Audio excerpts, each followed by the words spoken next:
welcome Dietmar Rothe to take the stand. And Dietmar is going to now delve a little bit into the heart, the meaning, the personal meanings of the teachings, many of which have been lost. Dietmar?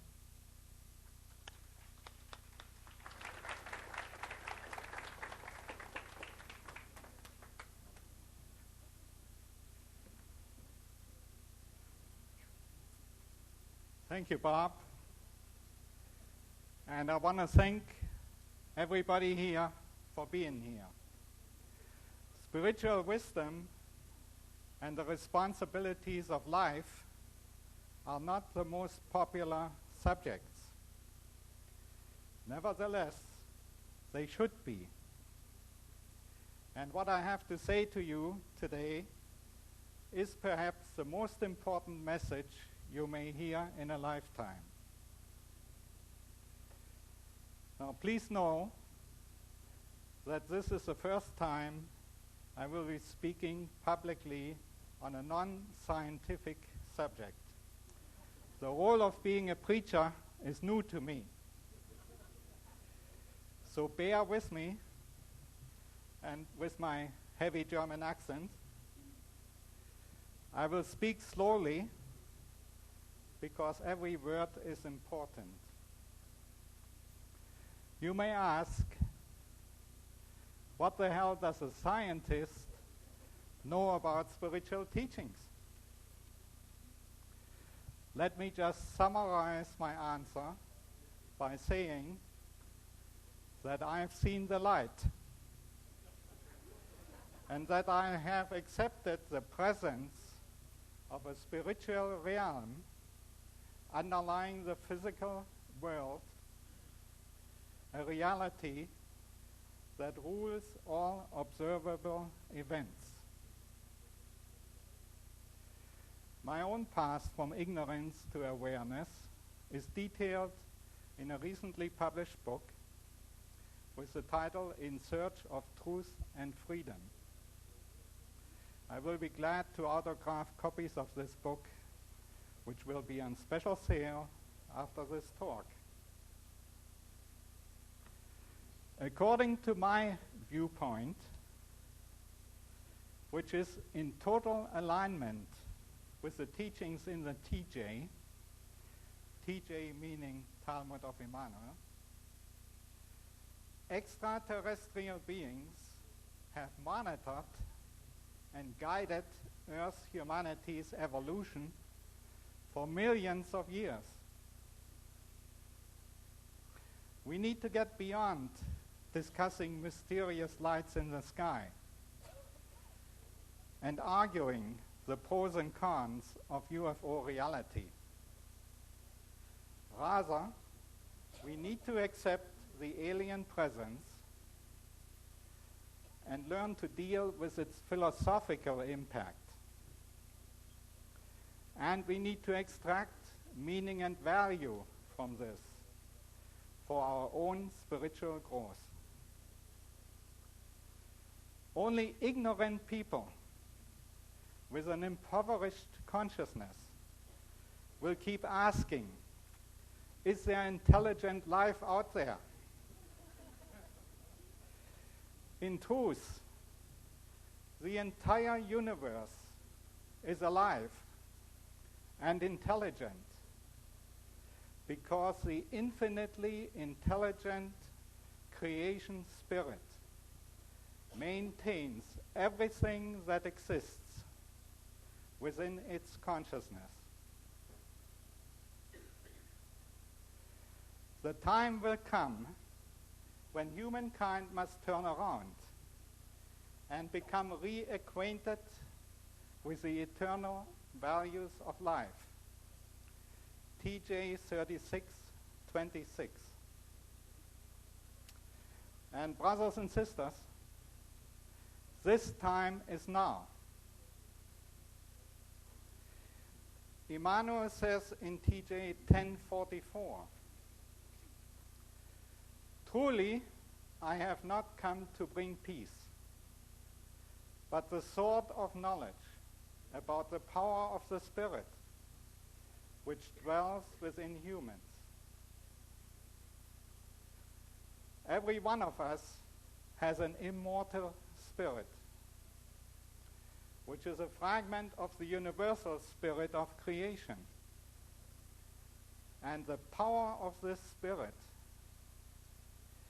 is nothing less than life.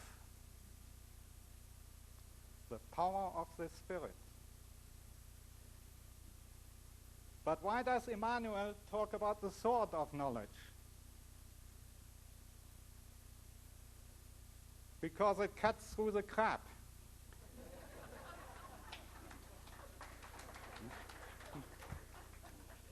And it gets down to the everlasting values. It separates the wheat from the chaff. I will reveal some of this knowledge today, but remember, in the end, it is not knowledge, but wisdom that is important.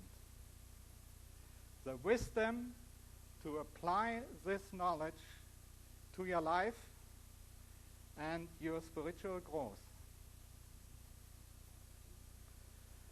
There is no I equal to wisdom. No darkness equal to ignorance. No power equal to the power of the Spirit. And no terror equal to the poverty of consciousness. TJ 26:27. Before delving deeper into the teachings of Jmmanuel, let me warn you that the eternal truth, as proclaimed by Jmmanuel, may be considered the ultimate heresy by those of you who adhere to carefully nurtured and manipulated religious doctrines. Let's see, do we have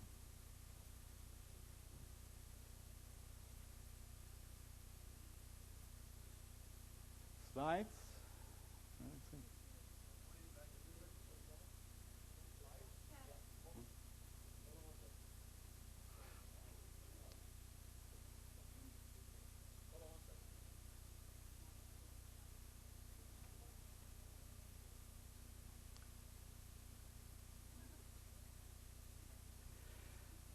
As a messenger of this heresy, you may view me as an instant enemy or your instant friend, depending where you are on your own path of evolution. I want you to get over these feelings right now so that you're open to what the TJ actually can teach you. Good. So let me clear the stage. Jmmanuel, who later became known as Jesus, is not God. And neither of the two created the universe. And many concepts in Judeo-Christian doctrine are incompatible with Jmmanuel's teachings. That's why he was nailed to the cross. Foremost among these are the concepts of sin, heaven, and hell, along with the related ideas that a person has to be saved by divine grace to get to heaven, and that God, by means of the devil, will punish unrepentant souls in hell. Truly, you will not be punished for your errors by the spirit of creation, because creation is not vindictive. There are only two fundamental sins: ignorance and poverty of consciousness. And you have to find your own salvation through conscious effort by taking responsibility for your life.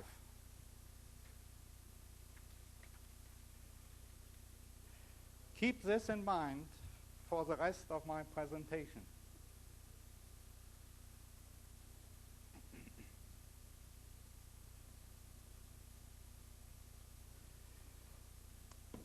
Creation is a conscious living spirit that pervades and embraces every part of the cosmos.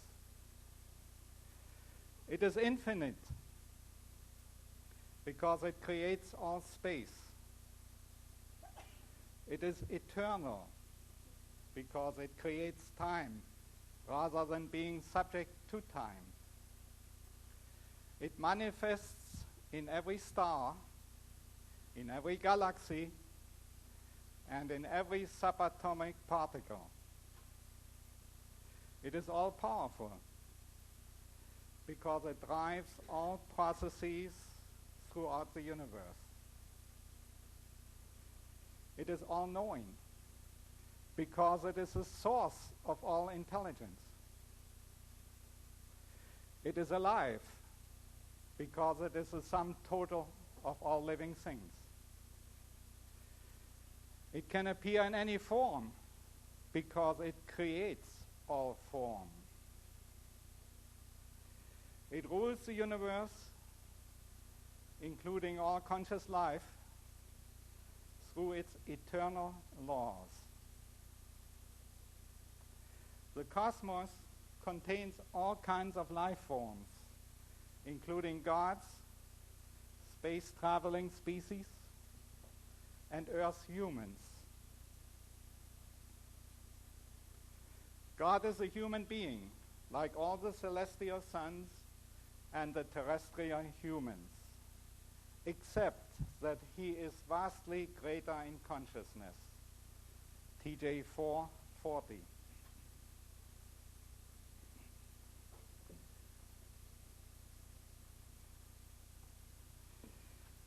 Gods and their space-traveling celestial sons have come here repeatedly in the past to colonize Earth and to accelerate Earth's human evolution. Most recently, 12 to 13,000 years ago.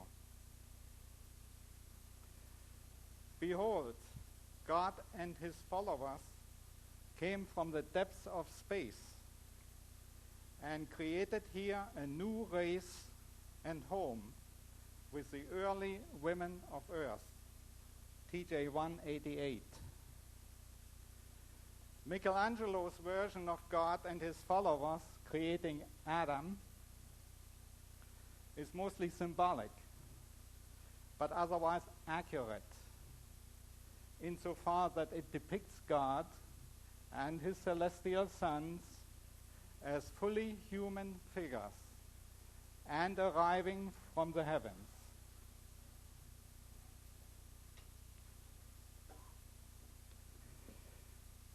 Two space-traveling humans can be found in the background of a painting of the Crucifixion, painted in 1350 and kept in a monastery in Kosovo. Other space beings are shown in cave paintings and petroglyphs dated at 12,000 and 8,000 years ago.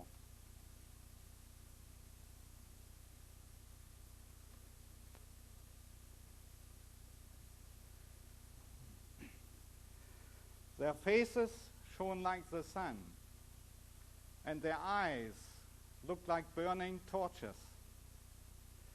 They inhabited an environment of their own because the air of this earthly world would have been fatal to them.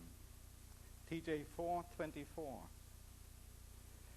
The space beings depicted on a cave wall in northern Italy are in life-supporting spacesuits and carry some kind of instrument or weapon. The being in the petroglyph from the Sahara Desert is also in a spacesuit, and disc-shaped craft can be seen in the background. We have no reason to doubt that the Stone Age artists encountered and depicted actual space aliens. By procreating new genetic variations of Earth's human species, the celestial sons enhanced our gene pool. Behold, humans begotten by the celestial sons were different in a unique way. Their bodies were white as snow and red as a rose blossom, and their eyes beautiful. The human lineages will now retain their inherited beauty and propagate it further. TJ 4:28. Heavenly genes are still evident in some of our more beautiful people.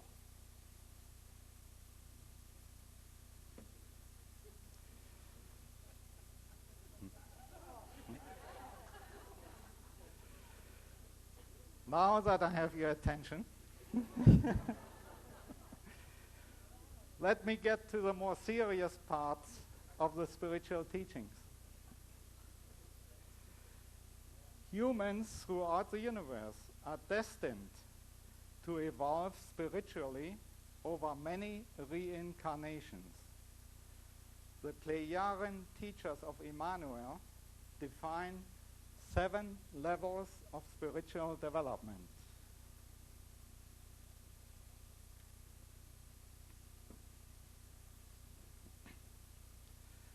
Level 1 is concerned with simple survival. Primitive thought patterns and speech develop. At level 2, rational thought is cultivated. Societies are established. We have cultural activities and primitive science. Empires rise and vanish. At level 3, the first expressions of wisdom lead to intelligent use of knowledge. Technology is used to enhance the enjoyment of human life. We also see the beginnings of space travel here. Earth's human intelligence and spiritual advancement cover a wide range within levels 2 and 3.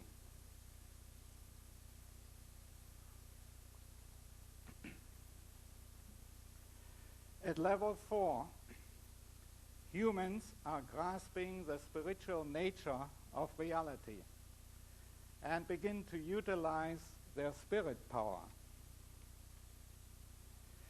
At level 5, humans have learned to live in peace and harmony with the laws and directives of creation.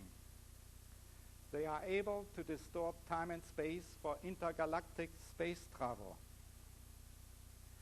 This is a level of Jmmanuel's Plejaren teachers. Gods come from advanced stages of this level. JHWH, Ishwish, stands for King of Wisdom. Such a god may be assigned to oversee human evolution on an entire planet. At level 6, advanced spirit forms have developed enough wisdom and power to be able to evolve further without the need of a physical body. At level 7, spiritual beings have become perfect, ending their journey by merging with the spirit of creation.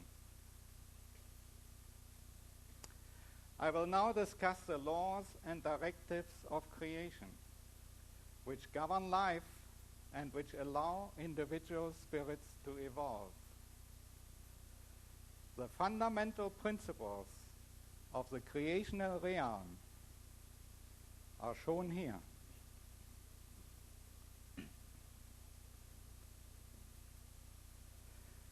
One, nothing exists and nothing happens outside of the consciousness of creation. And 2, all of creation strives towards perfection. This is against the second law of thermodynamics. Please grasp these 2 principles. They are most significant since everything else follows logically from them. If you remember nothing else from my talk but these 2 principles, you will have planted the seeds for spiritual understanding.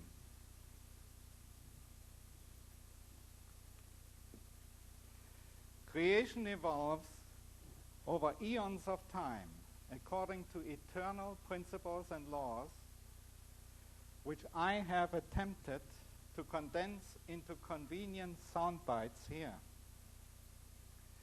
After my own summaries, I will quote relevant verses directly from the TJ.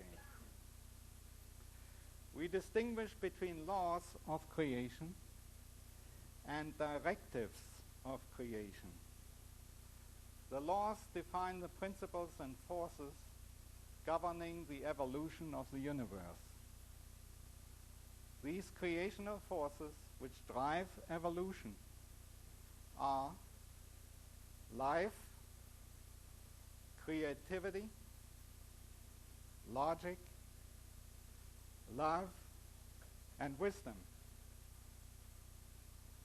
The directives are guidelines for humans on their individual paths of spiritual evolution. I will discuss the laws of creation first.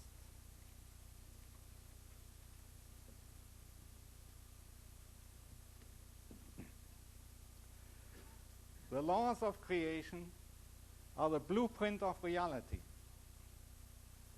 They describe the way it is. The physical laws that our sciences are discovering, such as the laws of physics, chemistry, biogenetics, engineering, and so forth, form a subset of the spiritual laws of creation, because spirit controls the material world. Matter is a physical manifestation of a spiritual idea. And since the creational laws are built on logic, the physical laws must also conform to logic. Our scientists are starting to uncover many of these physical laws, but are still a long way from understanding them. I will concentrate here on the spiritual aspects of the laws of creation, and so I have arbitrarily extracted the 12 most important aspects of creation from the TJ.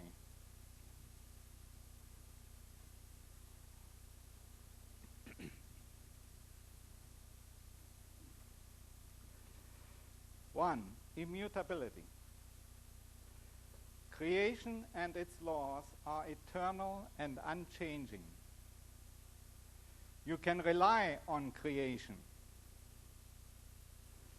Unlike our governments, it never changes the rules. But the laws of creation are the laws of life and the spirit. Therefore, they are eternal and constant. TJ 23:43.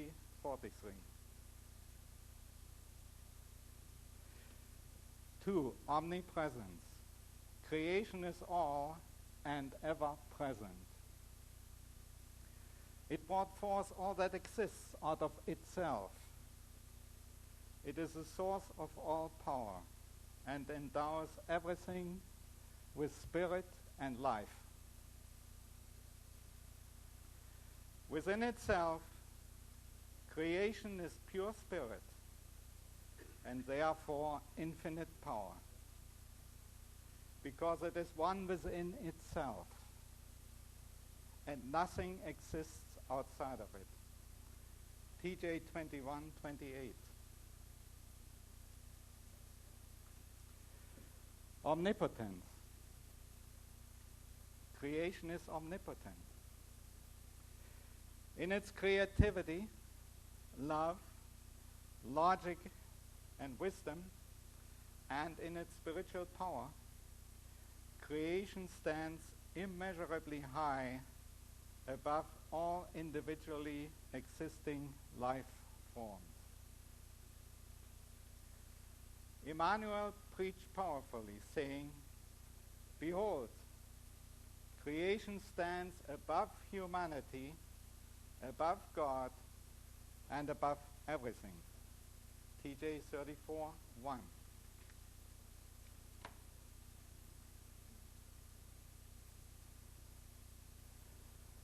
For love. Creation's love is unconditional.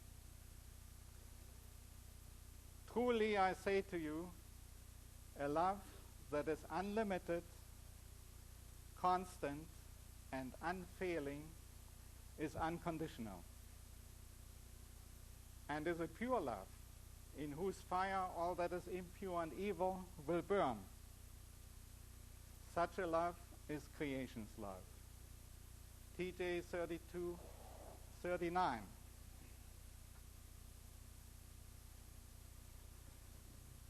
Five, logic.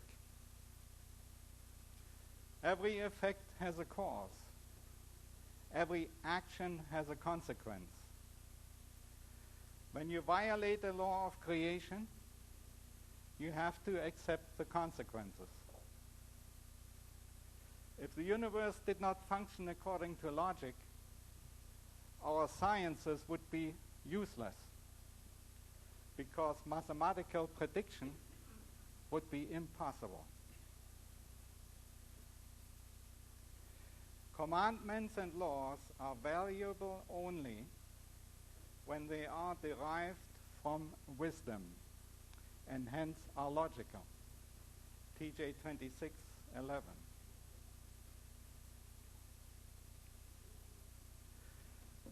Mystery. Creation is infinitely mysterious. No person can ever know and understand the last secrets of creation by conjecture. Only when a spirit has become all-wise through the experience of a millionfold existence and is ready to merge with creation will a spirit know the last mysteries of creation.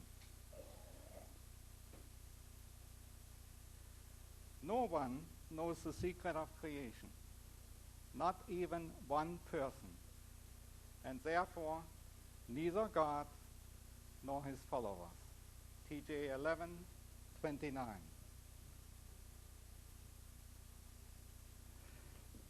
Life. The life force is the power of the Spirit. Life is. It is everywhere, because the spirit of creation is everywhere. There is no hidden meaning to life. Life is an opportunity for spiritual growth. We create the meaning by the way we conduct our lives. And the power of the creational spirit within humans embodies life. TJ 10:7.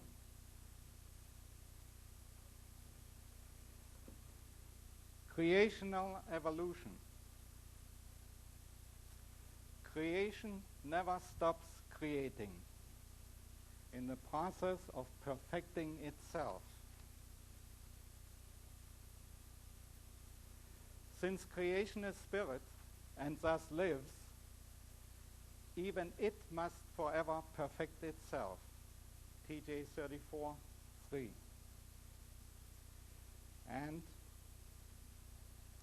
But since it is one within itself it can perfect itself by way of its own creations through the generation of new spirit forms that dwell within humans, give them life, and evolve towards perfection through their learning. TJ 34:4.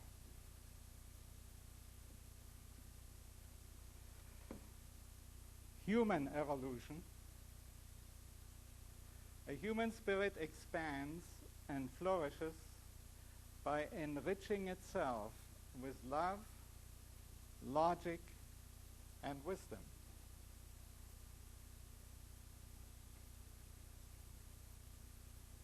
It takes countless physical lifetimes for a spirit to become perfect, and so it must reincarnate countless times.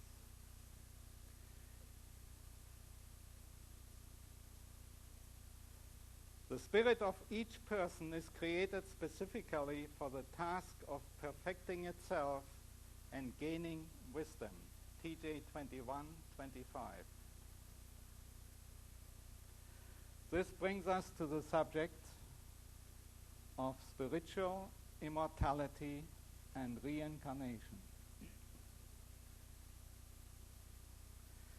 Once created, a human spirit is indestructible. That's good news, right? The material life is limited, but the life of the spirit lasts forever. TJ 34:22.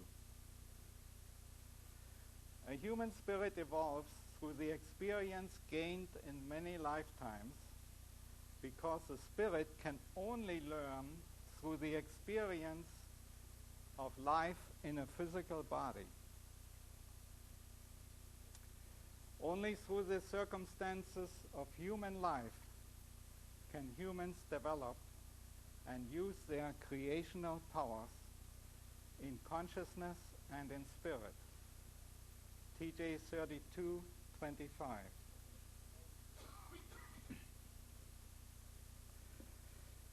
Free will and destiny. Free will allows human to learn by trial, error, and correction. Note, we don't just learn by trial and error. We must recognize the error and make correction. Creation guides the human life experience by leading a person into situations from which he or she can learn a needed lesson.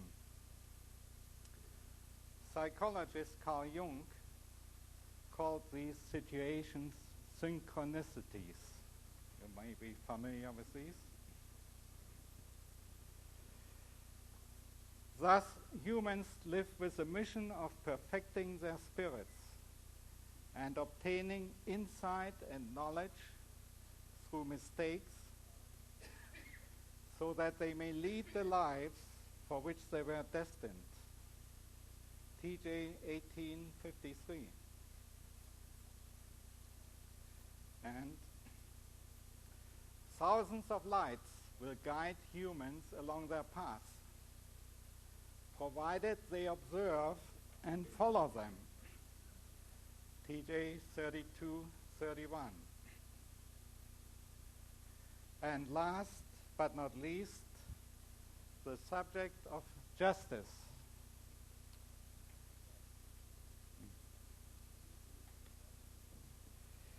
Justice follows logically from the laws of creation. But creation does not judge. If you jump off a cliff, gravity will most likely kill you. But there is no judgment involved. The consequences are automatic. When you needlessly harm another creature, you also harm your own spirit by retarding its development. The consequences are automatic.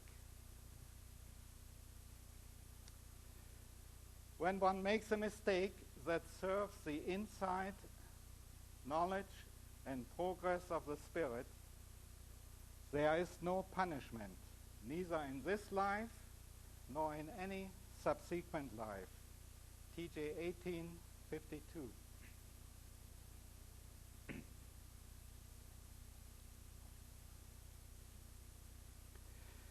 Through these laws and directives, which represent creation, humankind in its irrationality will bring cruel judgment upon itself.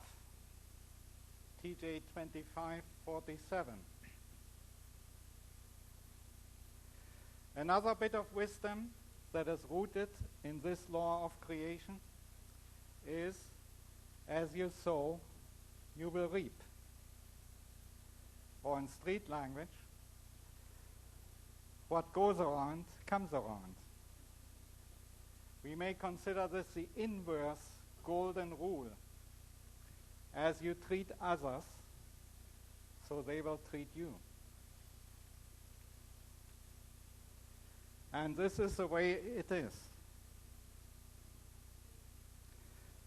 But what is our responsibility within the grand plan of creation? For this, creation has given us two specific directives.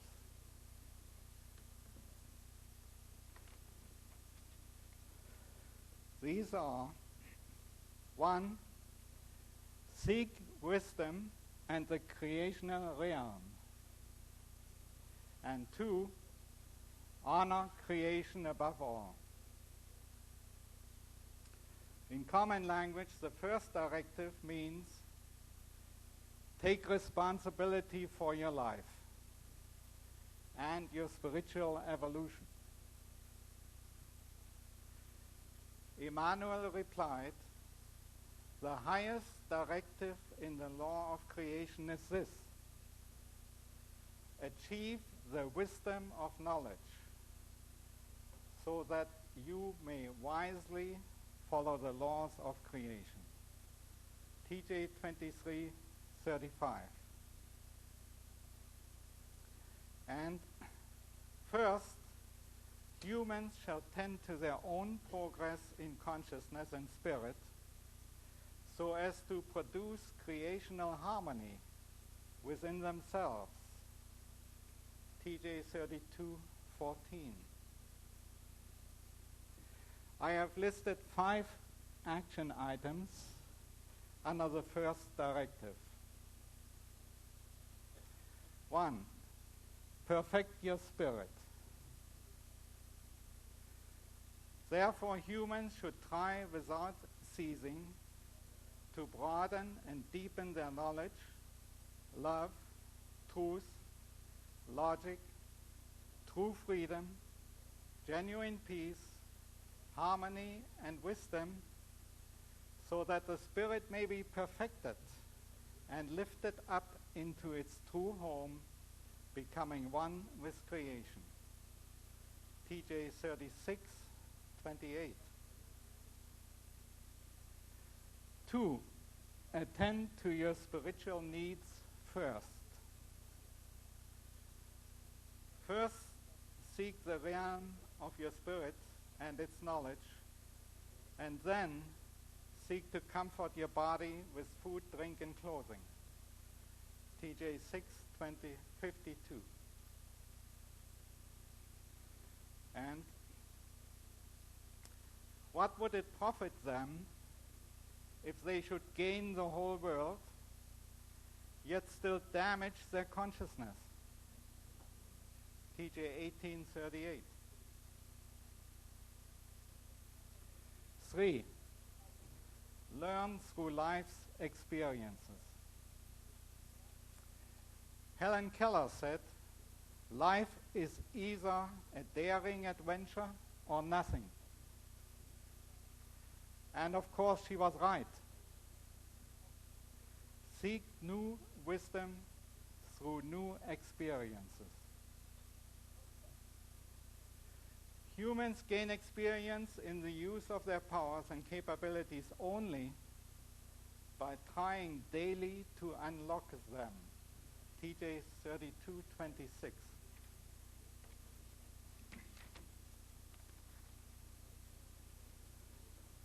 But if humans do not think and seek, they will not be able to attain wisdom and will remain fools. TJ 26:15. Note that Emmanuel was able to raise the dead and heal the terminally ill, but he was not able to cure the fools. If you remain a fool, nobody can help you. The next item, conquer fear and seek true freedom. Love cannot blossom in the presence of fear. Personal power cannot blossom in the presence of fear. Therefore, seek spiritual wisdom to banish ignorance and poverty of consciousness so that fear may be replaced with love and confidence.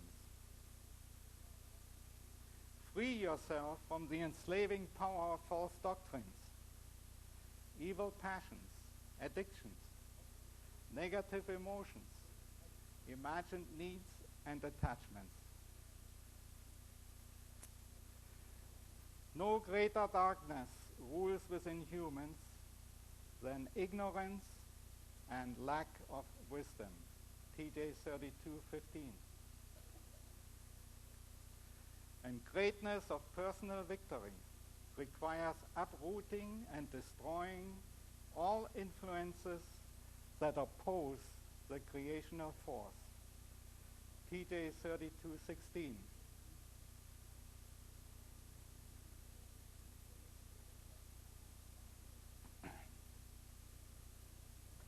And now the last item on the left. Gain spiritual power through alignment. Develop spiritual power by aligning with creation.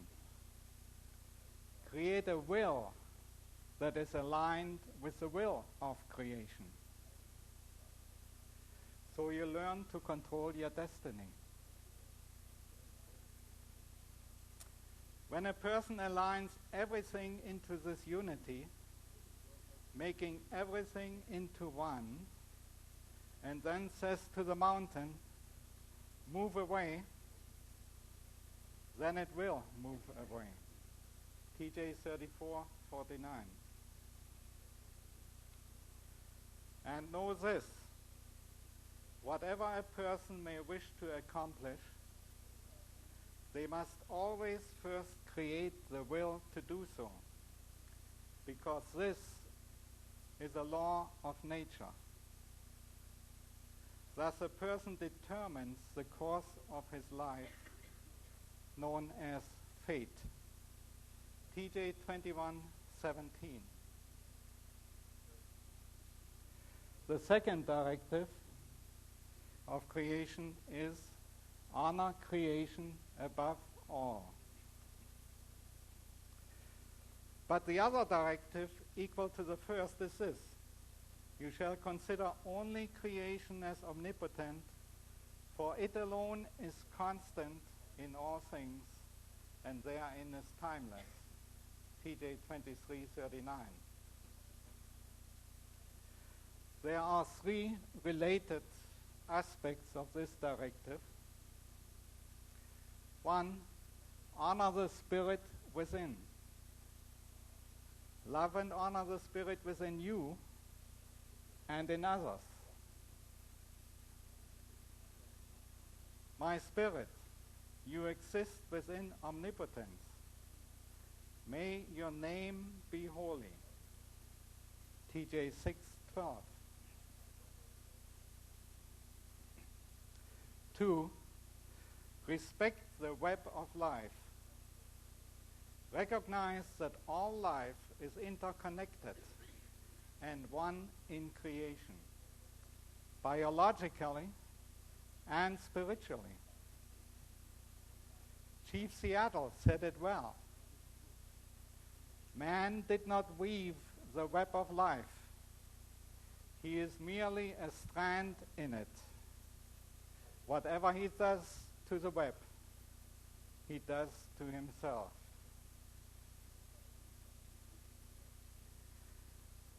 Whatever human beings do, they shall do with the awareness of creation's presence. TJ 32:12. And lastly, we have value spiritual wisdom. Because spiritual wisdom that recognizes the truth is the only true value in life. For truly I say to you, do not throw your spiritual treasure into the dirt, and do not waste it on the unworthy, because they will not thank you and will tear you apart, for their understanding is small and their spirit is weak. TJ 7:10. This takes care of the laws and directives of creation.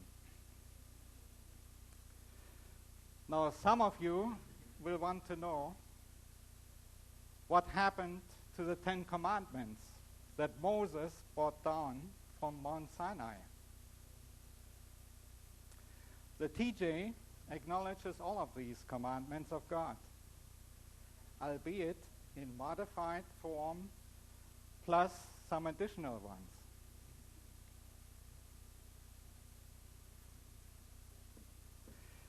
And here we are. The commandments of God define what is right for human conduct in order to make society functional.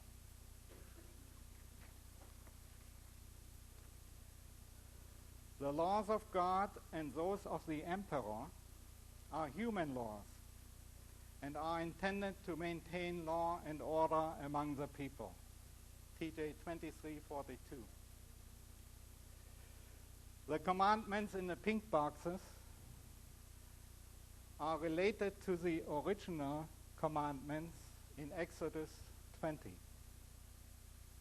The ones in the yellow boxes can also be found in one form or another in the New Testament.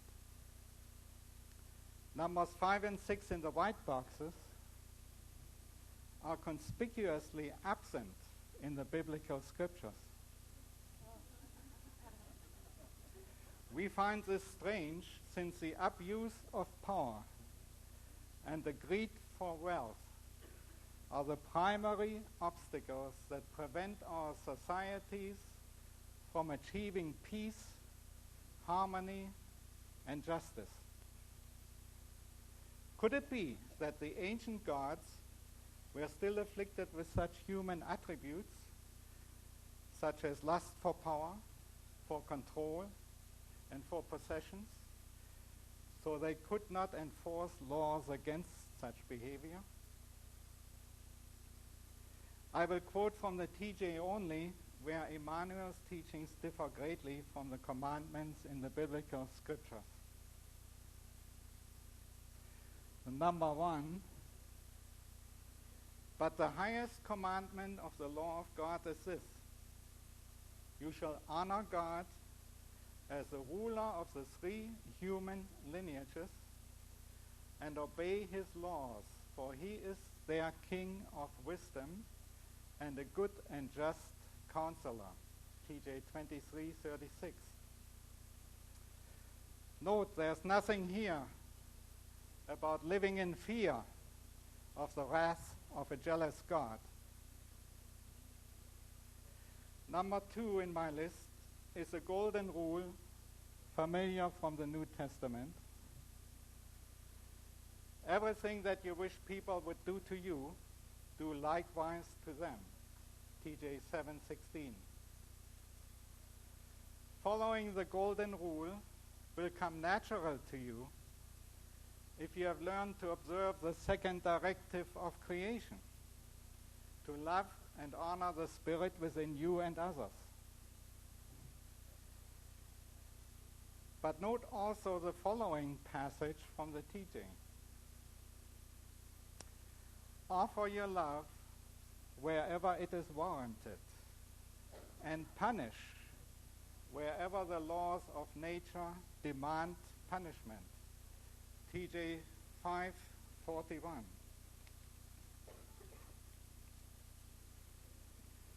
Regarding the commandment of thou shalt not kill, the TJ is also more specific. Guilty are all those who kill when not acting in self-defense. TJ 5:23. Regarding greed and abuse of power, we have: turn away from the evil of your false teachings, which you carry out with arrogance and with greed for power and fortune. TJ 3:12. The commandments about swearing and using God's name in vain is substituted by number 8, be honest and true. Let your word itself be true, and do not swear by anything. However, I say to you that you shall not swear at all. Do not swear by the heavens, because they are infinite and immeasurable. Neither swear by the earth, because it is impermanent, and so forth. TJ 5:34. Regarding number 10, the New Testament says, judge not that ye not be judged. But Jmmanuel's actual statement was, judge not falsely, lest you be falsely judged. TJ 7:1. And one last comment about number 12, knowing your worth. Jmmanuel says, it is unwise and foolish for people to let others consider them greater or smaller than they really are. TJ 24:14. In other words, be neither arrogant nor meek, but act according to your level of spiritual wisdom. There's nothing in the TJ about the meek inheriting the earth.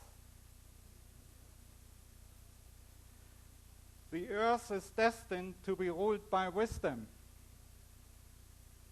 so that ignorance and poverty of consciousness will be banished,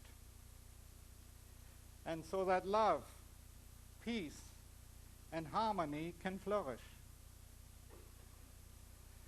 This may not happen in our lifetime, but eventually, wise people on earth will gain the upper hand. Thank you for your attention.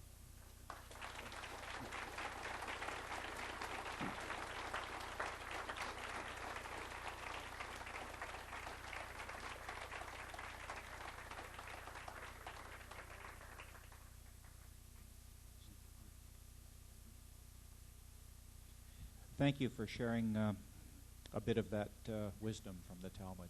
Thank you. Yes, guys, how much time? We have 5 minutes?